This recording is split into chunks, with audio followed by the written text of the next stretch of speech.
भारत का जो भिक्खु संघ है, अगर आप उसमें देखेंगे, मैंने बहुत से भिक्खु मुझे मिलते हैं, अधिकतर जो हैं, तो उनमें एक समाज का प्रभुत्व है, एक तो यानी एक जाति विशेष का। और उनके भिक्खु बनने के पीछे जो उद्देश्य है वो उद्देश्य नहीं है जो बुद्ध ने निर्धारित किया है। उनके जो कारणों पर अगर आप जाएंगे तो उनके जीवन में वो उद्देश्य का ना होना, क्योंकि उनके जीवन में अगर धम्म प्रचार का प्रसार और प्रचार का उद्देश्य हो तो उसी तरह से उनके आप कार्य देखेंगे। और जो भिक्खु आपको जो है धर्म प्रचार करते हुए दिखाई देंगे, मिशन बना लिया जिन्होंने इस बात को जो है कि उन्हें धर्म का प्रचार प्रसार ही करना है, तो आप देखेंगे कि उनका जो है सांसारिक जो मोह माया है, जो सांसारिक वस्तुएं हैं, उनसे ज़्यादा लगाव नहीं है। हमारे जीवन में जो जितने भी नातेदार हैं, सगे संबंधी हैं, रिश्तेदार हैं, उनमें सबसे अधिक भला चाहने वाले केवल हमारे माता पिता होते हैं। कई बार ऐसा भी देखा गया है कि माँ बाप जो हैं अपने प्राणों को संकट में डालकर भी अपने बच्चों की रक्षा करते हैं। तो इसलिए इस जीवन में अगर सबसे अधिक भला चाहने वाला कोई है तो वो हमारे माता पिता हैं। और अगर उससे भी बढ़कर अगर किसी को बुद्ध ने अगर समझा है तो वो चित्त है, व्यक्ति का खुद का चित्त। तो हमारे जीवन में जितने भी कष्ट हैं, चाहे हम भूखे हैं, प्यासे हैं, अशांत हैं, युद्ध से त्रस्त हैं, पद दलित हैं, उपेक्षित हैं, कुछ भी हैं, इन सब का कारण जो है बाहर नहीं है, इन सब का कारण हमारे भीतर व्याप्त है, हमारे चित्त में व्याप्त है। इसीलिए बुद्ध ये भी कहते हैं धम्मपद में कि ना तंग न परेसंग विलोमानी न परेसंग कथा कतंग अतनो व्यवेख्य कतानी अकतानी च।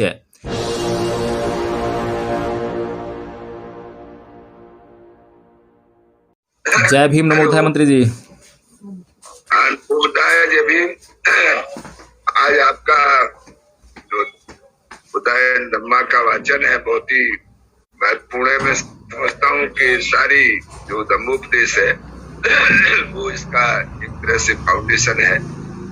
बुद्ध बनने के बाद, सिद्धार्थ गौतम के बुद्ध बनने के बाद जो बाद का जीवन है वो यही से शुरू होता है। तो मैं ये चाहता हूँ जानना कि तथागत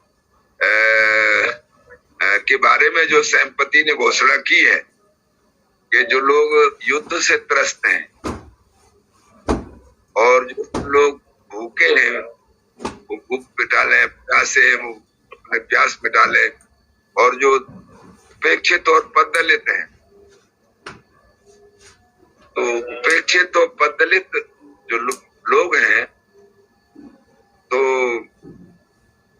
क्या जो हमारे वर्तमान का समाज है वो उसमें उसके कल्याण के लिए बुद्ध के पास मार्ग है। उन्होंने इसके बारे में चाह रहा था कि थोड़ा सा मुझे इस बारे में बताएं। माननीय मंत्री जी, सारा जो मामला है वो चित्त का है। और आप धम्मपद पढ़ेंगे तो पूरे धम्मपद में और पूरे बुद्ध के धम्म का जो आधार है वो चित्त है। और अभी जो मैंने गाथा कही थी कि नय तंग माता पिता कैयरा अये वापी चयात का सम्मा पड़ी हितंग चित्तंग शेषो नंग तत्व करे।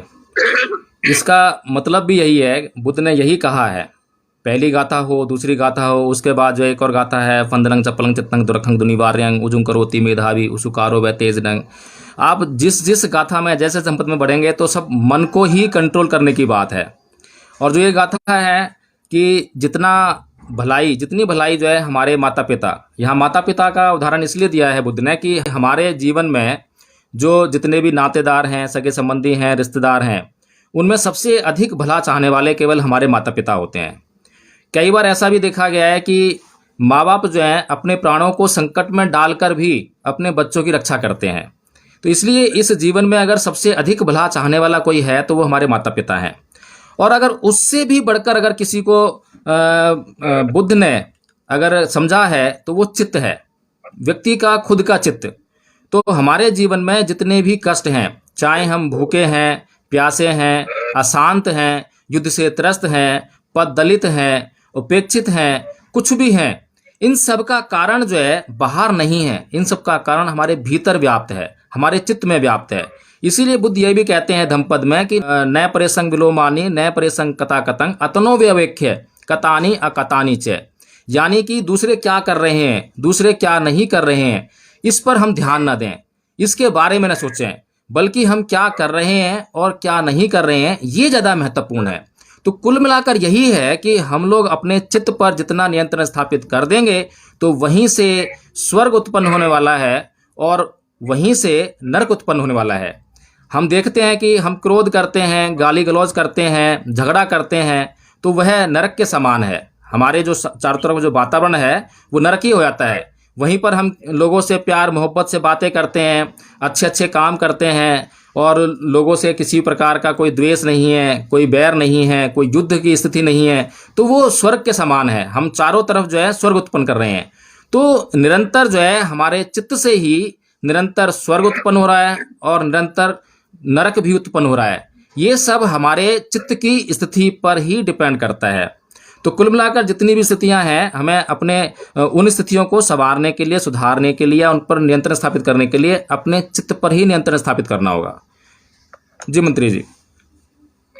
थैंक यू, बहुत बहुत धन्यवाद। एक थोड़ा सा और मैं चाह रहा था अपनी शंका समाधान। आपने जैसे दो तरह की जो दीक्षा है, तो इसमें भिक्षु संघ के बारे में और उपासकों के संबंध में है, तो क्या ये स्थिति भारत के बाहर भी है? क्योंकि आप रिसर्च स्कॉलर है बुद्धिज्म के ऊपर, आप काफी खोज कर रहे हैं, तो बाहर का भी आपने परिदृश्य जरूर जानने की कोशिश की होगी। तो ऐसा ही भिक्षु संघ का हमारे भारत के बाहर भी है, जैसा यहाँ वो जो आपने अभी चर्चा की? मैं समझ रहा हूँ कि जो बाहर का जो भिक्षु संघ है, भारत के भिक्षु संघ की अपेक्षा वो ज़्यादा अच्छा है, बढ़िया है और विनियमित है।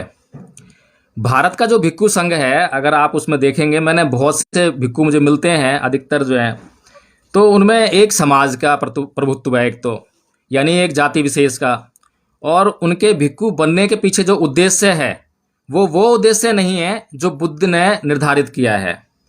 उनके जो कारणों पर अगर आप जाएंगे तो उनके जीवन में वो उद्देश्य का ना होना, क्योंकि उनके जीवन में अगर धर्म प्रचार का प्रसार और प्रचार का उद्देश्य हो तो उसी तरह से उनके आप कार्य देखेंगे। और जो भिक्षु आपको जो है धर्म प्रचार करते हुए दिखाई देंगे, मिशन बना लिया जिन्होंने इस बात को जो है कि उन्हें धर्म का प्रचार प्रसार ही करना है, तो आप देखेंगे कि उनका जो है सांसारिक जो मोह माया है, जो सांसारिक वस्तुएं हैं, उनसे ज़्यादा लगाव नहीं है।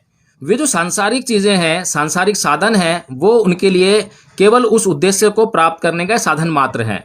वो उसमें सुविधा है लेकिन उसमें बाधा नहीं है। लेकिन हम देखते हैं कि जो अधिकतर जो भारत के जो भिक्षु हैं, वे लोग जो हैं, जो सांसारिक जो ये जो चीज़ें हैं और बंधन है, उनसे उनका लगाव है। बहुत से भिक्षु को तो मैं ये भी कहते सुनता हूँ कि मेरे परिवार में इतने लोग हैं, मेरी पत्नी है, मेरे बच्चे हैं, इस तरह की बातें भी करते हुए सुनाई देते हैं। यानी कि अभी उन्हें ये नहीं मालूम है कि उस जीवन को वे छोड़ चुके हैं, वो सांसारिक हो गए हैं। अब उनकी पत्नी नहीं रह गई है, उनकी जो पत्नी है वो उनके लिए अब कोई माता होगी या बहन होगी, उस उपमा से उनको संबोधित करना पड़ेगा।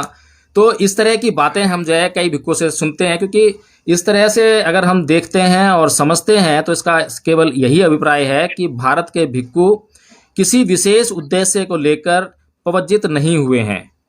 अगर आप खुद से सोचिए, हम लोग सोच सकते हैं आराम से, जो है हम जिस उद्देश्य को अपने मन में धारण करते हैं तो हमारा मन उसी उद्देश्य को कार्य करने के लिए उन साधनों को ढूंढता है और निश्चित तौर पर हम उन साधनों को पा ही लेते हैं। तो इस प्रकार से देखते हैं कि अगर व्यक्तिगत मामलों को छोड़ें, बाहर भी और भारत के अंदर भी व्यक्तिगत तौर पर जो है कोई भिक्षु कुछ भी आचरण कर सकता है, लेकिन सामाजिक तौर पर वह क्या कर रहा है, क्या नहीं कर रहा है, और पवाना जो विधि है उसमें भी जो हम देखते हैं कि जो लोग अपने आप से बताते हैं वो तो बहुत उच्च कोटि के भिक्षु हैं, जो अपनी गलतियों को स्वयं बता देते हैं, लेकिन जो अपनी गलतियों को छुपा लेते हैं। फिर दूसरे लोग जो बताते हैं गलतियों को, वो केवल सामाजिक रूप से जो देख पाते हैं, क्योंकि हमारा जो प्रदर्शन है, हमारा जो आचरण है, वो दिखाई दे सकता है दूसरों को, लेकिन हमारे मन में क्या चल रहा है वो किसी को दिखाई नहीं देता। तो इस तरह से मंत्री जी हम देखते हैं कि भारत का जो भिक्षु संघ है उसकी हालत बहुत गंभीर है। वो एक तरह से जो है बहुत बुरी स्थिति में है और इसकी तरफ तो ध्यान देना चाहिए।